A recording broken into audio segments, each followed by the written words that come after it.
विपक्ष के नेता राहुल गांधी ने 7 अगस्त को एक प्रेस कॉन्फ्रेंस की।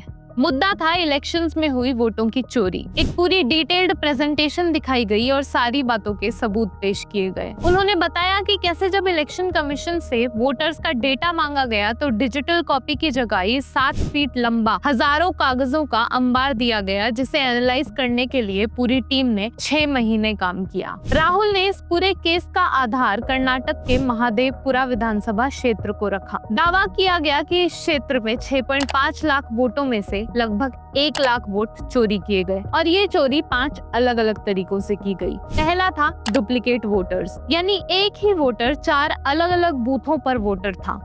ऐसे लगभग 11,965 वोटर्स पाए गए। दूसरा था फर्जी और अमान्य पते, मतलब ऐसी लोकेशंस का एड्रेस में होना जो एग्जिस्ट ही नहीं करती। ऐसे लगभग 40,009 वोटर्स थे। तीसरा था एक ही पते पर बहुत सारे वोटर्स, मतलब घर एक कमरे का है और उसमें रहते 20 से 25 लोग हैं।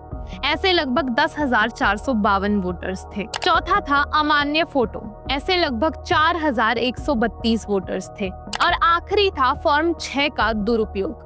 ये फॉर्म पहली बार वोटर के तौर पर रजिस्ट्रेशन करने पर इस्तेमाल होता है। इस फॉर्म का इस्तेमाल करके 50-60 साल के लोगों को फर्स्ट टाइम वोटर्स के तौर पर रजिस्टर करवाया गया। ऐसे लोगों की संख्या 33,692 थी। ये सिर्फ एक सीट का डेटा है, लेकिन राहुल गांधी का कहना है कि इलेक्शन कमीशन उन्हें इलेक्ट्रॉनिक वोटर लिस्ट देंगे तो वो बाकी सीटों पर भी की गई इस चोरी को साबित कर देंगे। इलेक्शन कमीशन ने इन सारे आरोपों को बेबुनियाद बताया है और ये चुनौती दी है कि अगर राहुल गांधी अपने दावे पर इतना विश्वास रखते हैं तो उन्हें रजिस्ट्रेशन ऑफ इलेक्टर्स के नियम 20(3)(b) के तहत शपथ पत्र पर दस्तखत कर नामों की सूची इलेक्शन कमीशन को देनी चाहिए। साथ ही ये भी कहा गया कि उन्हें जनता को गुमराह करना बंद कर देना चाहिए। राहुल गांधी ने दूसरे दिन एक वीडियो जारी करते हुए इस चोरी को संविधान और लोकतंत्र के साथ बड़ा धोखा बताया। उन्होंने बार बार महाराष्ट्र चुनाव का जिक्र किया, जहाँ कथित तौर से 70 लाख नए वोटर्स जुड़े और जहाँ की वोटर लिस्ट और सीसीटीवी रिकॉर्डिंग देने से